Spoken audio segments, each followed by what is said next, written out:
Hello, hello. I'm joining you today from an early morning in Provence, my house here, and really contemplating something that has been on my heart for a long time that I've talked to countless women about, and that I think is a pervasive way that we, especially women, show up in life. And the question I want to lead with today is, what if we stopped being so nice? Here's where this came up for me. Many years ago, I woke up, if you will, and I started thinking, is this all there is to my life? Like, is this it? And I kind of feel guilty even saying this because on the outside, everything looked great, right? Amazing marriage, great kids, 3 kids, healthy kids. They love me. I love them. We lived in a very big house at the beach with all the help that you could imagine. Private schools, 4 cars, the yacht club, like literally everything. Beautiful friends, lots of love. And I had it all, literally. But why am I not happy?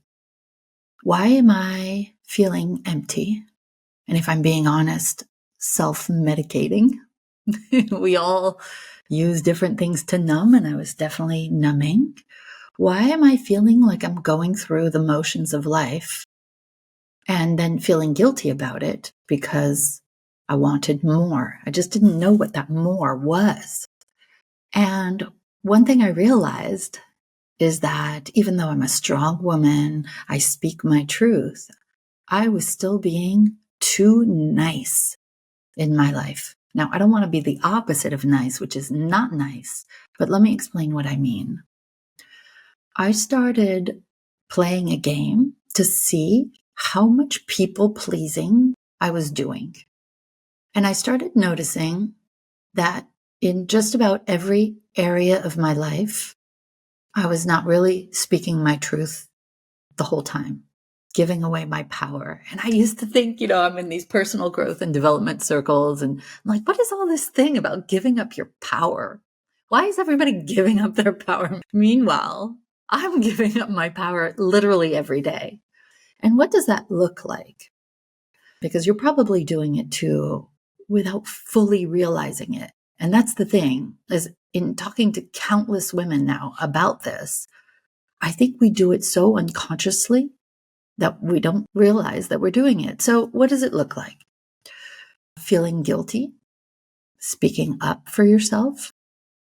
Maybe for you, it's being afraid to ask for more, thinking, wow, I already have a lot. Staying silent when you know that something doesn't feel right, and yet you don't say anything about it. And this could show up in a lot of different ways. People taking advantage of you, people abusing you, or just staying silent about something small.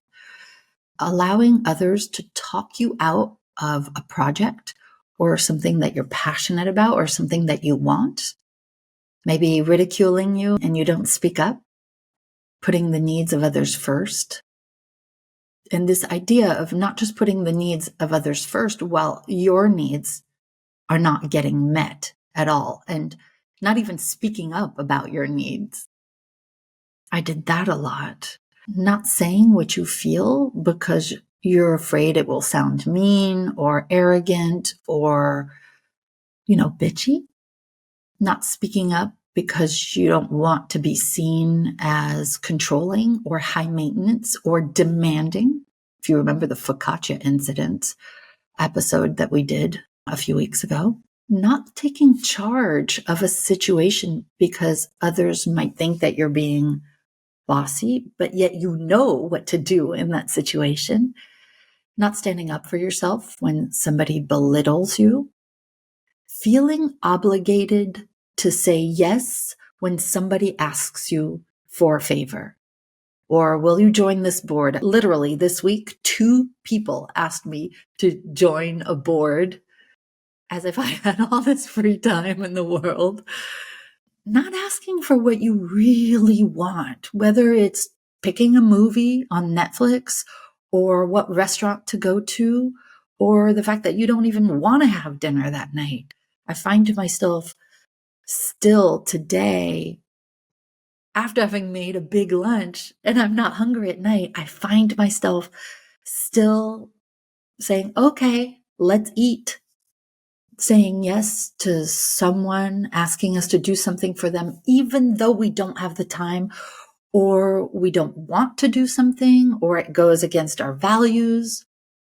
I've seen this hundreds of times. Women either walking up to the microphone at one of my big 3-day events, there's hundreds of people there, and she comes up to the mic and she contorts to make I don't know how to explain this, to find herself in a place where she can speak at the mic instead of just taking the mic and bring it down to what's comfortable, or apologizing for taking too much time up at the mic, or even, how we live our lives and businesses on Zooms now. On Zoom, a woman will say, oh, I apologize for the dogs barking, or my cat might come into the picture, or, my baby's crying, or the lawn mowers running outside, or my housekeepers are here, and they're apologizing before even stating their question or taking too much time. I know I'm taking too much time here, but I have one more question. Just this constant apologizing for almost being alive. Ooh, that feels very strong to say. And this whole idea that we are here to make others feel happy, despite not feeling happy all the time ourselves. And this is something I'm really present to, where the idea that we have a priority list, a to-do list in business and in life, and yet we're not even on the list. Like, it's not like we're at the bottom of the list. We're not even on the list. And so by the time we get to the end of the day, we're exhausted, we're depleted. But remember, on the outside, everything looks good. We're well made up, and many of us have all the right things that signal success. But yet I don't know about you, but we're trapped in a life of being nice and not speaking up and not saying what's on our heart. And I don't know, for me, it was finding that I was at this place where my life was not my own. And so I want you to start thinking about it this week. If you have your own business, I want you to think about how you are being this way with your team. Are you afraid to fire someone because you feel responsible for them and their family, even though they're doing work that is unsatisfying? Or are you afraid to tell them, like, I already mentioned that this is how I want it to be, and you're still not doing it that way? Maybe you're afraid to hurt their feelings, but yet you're not getting your needs met, and this is your business, right? Or not fully speaking up with your team when someone continually messes up or doesn't show up on time or doesn't follow the operations manual. Again, just because you don't want to be seen as like bossy or a mean coworker, right? Not feeling like you can say anything to a client when they text you on your cell phone at 10 or 11 p.m. or they call you. I had a woman in our leverage program recently who was just at the beck and call, literally 7 days a week, of her clients. And she just didn't know how to not pick up the phone, even on a weekend, just because they needed something urgent. And she felt bad not answering. She felt that her role was literally to be available 24/7 every day. Maybe what it looks like is not finding it easy to set boundaries when your clients are way above, way beyond the agreed scope of work. So let's say you agreed to 10 hours and that's what you get paid for on a retainer, but you're now on hour 15, 16, 17, and they just keep asking for more, but these are unpaid hours. And maybe you found yourself at that place where you just don't know how to speak up and you're afraid to lose the client. Maybe it's about taking phone calls or emails on vacation and saying to one of your kids at the pool, you've got your laptop, they're saying, Mama, Mama, come into the pool or come build a sandcastle with me. And for one too many times, there's a lump in your throat and you're saying, just one more email and mommy will come down to the pool. One more email and I'll be right there. Where you could just tell your team, tell your clients, you're just not available, right? But I don't think that we're socialized to speak up in this way. And I found that just like stacking these on top of each other is preventing you, me, a lot of us from being the full, authentic version of who we are. And having us wonder, is this really all there is to life? Like feeling like literally obligated to everybody but yourself. And saying, well, on the outside, I seem to have it all. I mean, how could I ask for more? And then again, feeling guilty about it. And it may show up in your life in a smaller way. Maybe it's just, you walk into the restaurant, you say, we have a reservation for 2, and then allowing the waiter to put you at, if I can just say, the shittiest table by the loud kitchen with the draft and not saying anything. And maybe your spouse says, oh, well, we should speak up. And you're like, no, it's okay. It's okay. Let's just take the table. I'm just so glad we could get a table, right?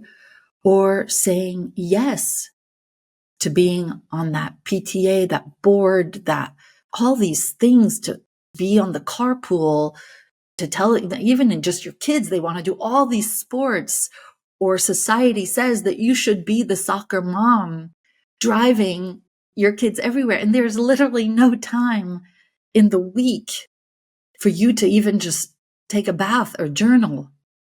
And the time that you have with yourself is like that glass of wine at the end of the day. I know all too well, right? And just, oh my God, I have to tell you this story. Before I met Derek, a long time ago in my early 20s, I was dating this pretty, I don't even know how to describe this guy, abusive, mentally abusive. And I remember this one time we were in this French restaurant in New York City, and late night, we're having this really nice dinner. And he says, I just want to say that if we ever get married and have kids, you're not going to be one of those wives who complain about me going golfing on a Saturday and a Sunday because you've got to take care of the kids. Are you? Are you going to be that kind of wife? And I'm sitting there just moving food around my plate thinking, is he joking? Is he literally serious? We're not engaged. We're not married. We don't have kids. And he's already setting it up so that he can take the entire weekend and not be there. Like, what about me? How's it going to be when it's just, when it is that situation? And I have to say, in the beginning, if you know my husband, you know that we have an incredible marriage. He is literally my dream husband. And yet I found myself, probably pressure from the other ladies in the neighborhood, but finding myself with 2, 3 small kids and noticing that my wonderful husband would take every Saturday, 8 a.m. to go play tennis. And then on Sunday mornings, it would be, softball? And then, there was always the barbecue or the coffee or the drink or the rum punch after. And I found myself almost every weekend being with the kids. Now, listen, if you're listening to this, kids, I love you. But I worked also all week, like running what is now Bold Heart and just giving. And so I'm not complaining. I am observing that I allowed this to happen. I said, of course, go. And then wondering why I was resentful, why I felt like I had to numb. There are so many examples where I didn't speak up. I also remember living in New York City, dating somebody in my 20s. And I remember we were at this party and I was having a conversation with him, I'm not going to say his name, and his friends. And at one point, I was literally in the middle of the conversation and he interrupted me and just started, talking. And I was like, this is one of the first times when I started speaking up for myself. And I said, "Excuse me, I'm not finished." And I remember all of his friends going like, "Ooh, she just put you in your place," just because I said, "Hey, I'm not finished. I was in the middle of a sentence." And it was almost like I was ridiculed for speaking up. So I share this because I have found that there are so many of us who want to say something, but I think we've been taught socially to be nice, to not be a bad girl, to stay in our place, to stay in our lane, to not rock the boat, to not make other people feel bad. And I would just want to say, how is that working for us? What if we were to speak up some more? What if we were to set boundaries? I'm definitely going to do an episode of the Fabienne Show about boundaries, which is something that I have gotten to be honestly really good at over the last 10, 15 years. And what if we were to just say no? And here's what I've realized in business, in life, that the people who take advantage of us know that they're taking advantage of us. But because we don't say anything, they just think, oh, she's okay with it, right? So if a client is above scope, they probably know it. You just haven't stopped them from doing it, right? I've done that too.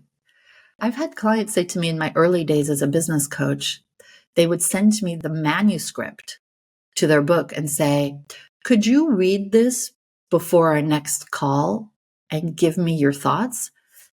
And I'm thinking, do you realize that's going to take me like 10 hours unpaid?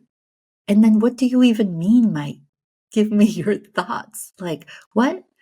And what I learned to do is to say, if you would like me to use our session time to read your book, I would be delighted to.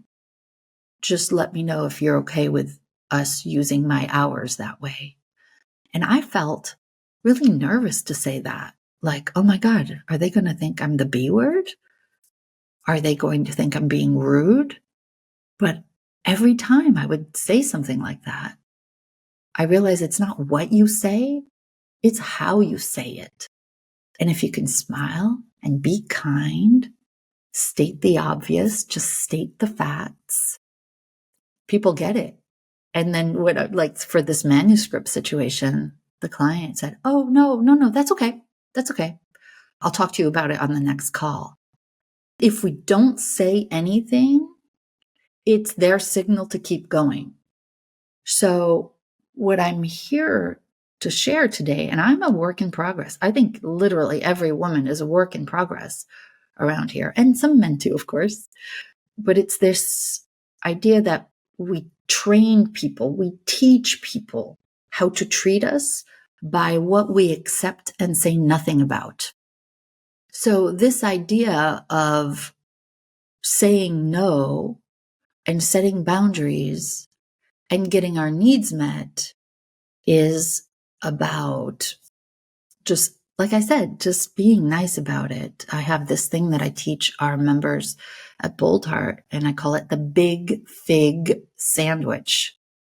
And the Big Fig Sandwich is a way of saying no or delivering bad news or setting a boundary in a way that's elegant and pleasant. And I'll give you an example right now. So the big starts with begin in gratitude. Thank you so much for inviting me to be on your committee. Wow, that is really kind of you.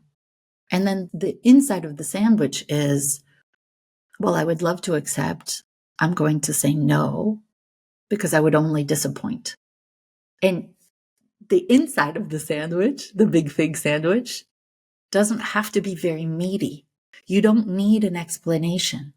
You don't need to come up with excuses. You don't need to say a whole lot.